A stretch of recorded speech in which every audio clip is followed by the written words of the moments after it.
د افغانستان په سطحه په یو مشهور ترین رستورانت چې ضیافت نومیږي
د کونړ ټي وي قدرمنو لیدونکو تاسو هرکلی او په راغلاست وایم.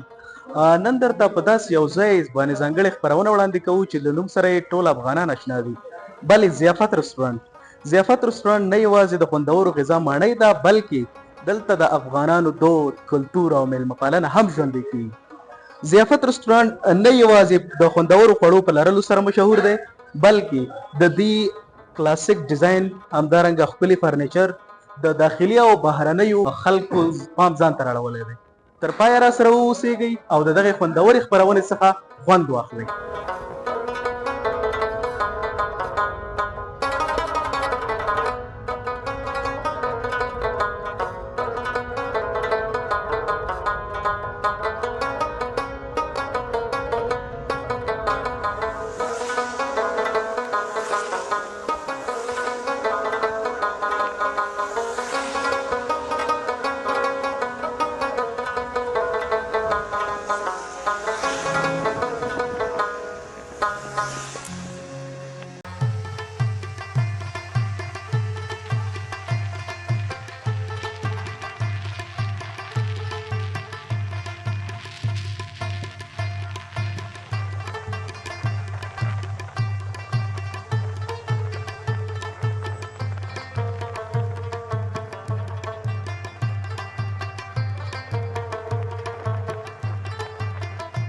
د کونړ ټي وي قدرمنو لیدونکو، د ضیافت عمومي منیجر صاحب زموږ تر څنګ ولاړ دی. د دوی نه به د دغه رستورانت د ښکلا او همدارنګه د دوی د مختلفو ذایقو او خوراکونو په هکله باندې پوښتنه کوو. تاسو راسره تر پایه واوسیږئ. منیجر صاحب، په لومړي سر کې خو تاسو ته هرکلی وایم، زموږ چینل ته په خیر راغلی. لومړي سر کې زموږ لیدونکو ته ځان معرفي کړئ. خوشحاله اوسئ، ډېره مننه. بهیر صافی یم، د ضیافت رستوران عمومي مسؤل یم. مونږ تاسو ته هرکلی وایو، ډېر زیات ښه راغلاست ضیافت رستورانت ته او هرکله راشئ. ډیره زیاته مننه بهیر صاحب محترم. زه بهیر صاحب محترم که راته ووایئ چې ضیافت رستورانت د نورو رستورانتونو څخه څه توپیر لري؟ څه ډول هغه لاملونه دي چې ضیافت رستورانت یې د نورو رستورانتونو څخه متفاوت کړی؟ په لومړي ځل کې زه خو دا وایم چې دا د دې سوال جواب باید مونږ تاسو ته پرېږدو او قدرمنو مېلمنو ته پرېږدو چې د دې سوال جواب ورکړي. خو زه د یوازینۍ څو خبرې کوم چې ضیافت رستورانت تر ډېر حده کوشش کوي چې خپل مېلمنو ته په عالي سطحه سرویس ورکړي او همداسې هغه کوم خواړه چې قدرمنو مېلمنو ته تیاری د کیفیت د لحاظه انشاءالله چې د هغې خوړو مقایسه نور رستورانتونو سره نشو کولی. یعنې د ضیافت رستورانت ډېر هغه توجه او فوکس د خوړو کوالټي ته ده او همداسې د ګرانو مېلمنو لپاره ښه سرویس. ډیره مننه بهیر صاحب. د ضیافت رستورانت د فضا د فلسفې په هکله راته ووایي. زه چې راغلم ماشاءالله په انټرنیشنل سطحه باندې تاسو ښکلی چاپېریال جوړ کړی دی، دغې باره کې راته ووایي. زمونږ اصلي هدف دا دی چې کله مېلمانه راځي، ګران هېوادوال راځي، داسې یو فضا ورته اوسي چې هغوی د آرامش احساس وکړي، هغه خپلو فامیلونو سره یا خپلو دوستانو ملګرو سره چې راځي داسې یو متفاوته فضا اوسي، آرامه فضا اوسي او هغه د خوړو نه او د فضا نه خوند واخلي. زموږ اصلي هدف همدغه دی. ډیره مننه بهیر صاحب. که راته ووایي هغه کوم میلمه دی چې ضیافت ته راغلی وي او تاسو یې په راتګ ډېر خوشحاله شوي وي او تر ننه د هغې د بیا راتګ انتظار کوئ؟ چې رښتیا ووایم موږ خو د ټولو میلمنو د بیا راتګ انتظار کوو او همداسې ټول هغه میلمانه چې راځي الحمدلله ډېر خوشحاله بیرته زموږ د رستورانت نه راځي او ځي او هر کله دا کوشش کوي چې بیا راشي. نو موږ ټولو میلمنو ته هر ځل سترګو په لارې او راځي هر کله الحمدلله. ډیره مننه. که وروستۍ پوښتنې په ځواب کې راته ووایي په ضیافت رستورانت چې دومره وخت یې وشو حتما به تاسو یو ښکلې خاطره د دې څخه لرئ. که د یوې ښې خاطرې په باره کې راته ووایي چې زمونږ اول خو ډېره ښه پوښتنه دې وکړه او جالبه پوښتنه ځکه چې خاطرات ډېر دي، روزانه موږ خاطرات سره مخ کېږو، خو هر کله چې زمونږ محترم او قدرمن مینوال او هېوادوال راځي زمونږ رستورانت ته او بیرته چې په خوشحالۍ ځي دا موږ ته ښه خاطره ده. نو الحمدلله دې خاطرې سره هره ورځ په زرګونو او په سلګونو وارې موږ مخامخ کېږو او موږ ته دا د ویاړ ځای دی. ډیره زیاته مننه بهیر صاحب محترم. خوشحاله اوسئ د وخت راکولو. تاسو ډېر زیات ښه راغلاست. هر کله راشئ. ضیافت رستورانت د ټولو هېوادوالو څه چې په بهر کې دي او څه چې په داخل کې دي د خدمت کوي او ستاسو په خدمت کوي. ډیره زیاته مننه بیا هم.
کونړ ټي وي قدرمنو لیدونکو دا وه زموږ د نن ورځې خپرونه چې د افغانستان په سطحه په یو مشهور ترین رستورانټ چې ضیافت نومیږي په دغه کې مو درته چمتو کړې وه تر بیا چې زه ستاسو خدمت ته حاضرېږم په پاک الله مو سپارم ښاد آباد او بریالي اوسئ زموږ د یوټیوب چینل سبسکرایب کول مو هیر نشي